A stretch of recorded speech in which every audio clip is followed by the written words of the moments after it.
തളിപ്പറമ്പ് ശ്രീകൃഷ്ണ ക്ഷേത്രോത്സവത്തിന്റെ ഭാഗമായുള്ള തിടമ്പ് നൃത്തം നടക്കുന്ന പൂക്കോത്ത് നടയിൽ ശ്രീകൃഷ്ണ ബലരാമന്മാരുടെ തിടമ്പ് നൃത്തം ഒരു നോക്കു കാണുവാനായി ആയിരക്കണക്കിന് ഭക്തരാണ് ഇവിടേക്ക് ദിവസേന എത്തിച്ചേരുന്നത്.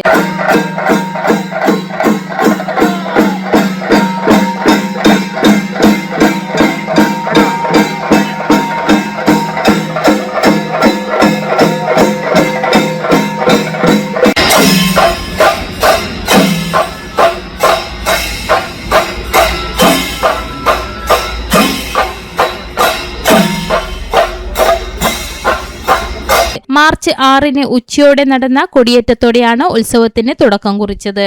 ജ്യേഷ്ഠാനുജന്മാരായ മഴൂരപ്പൻ ബലഭദ്രനും തൃച്ചംബരത്തപ്പൻ ശ്രീകൃഷ്ണനും പൂക്കോത്ത് നടയിൽ തിടമ്പേന്തി ആനന്ദ നൃത്തമാടുന്നതാണ് തൃച്ചംബരം ഉത്സവത്തിലെ പ്രധാന ചടങ്ങ്. ജ്യേഷ്ഠനായ ബലരാമനൊപ്പം യാതൊരു മുന്നറിയിപ്പുമില്ലാതെ പൂക്കോത്ത് നടയിലേക്ക് ഓടിയ കൃഷ്ണൻ തന്റെ ഭക്തന് ദർശനം നൽകാനായി ബാലലീലകളാടിയെന്നാണ് ഉത്സവത്തിന്റെ ഐതിഹ്യം. ഉത്സവം കാണാനായി വിവിധ ഭാഗങ്ങളിൽ നിന്നായി ആയിരങ്ങളാണ് എത്തിയത്.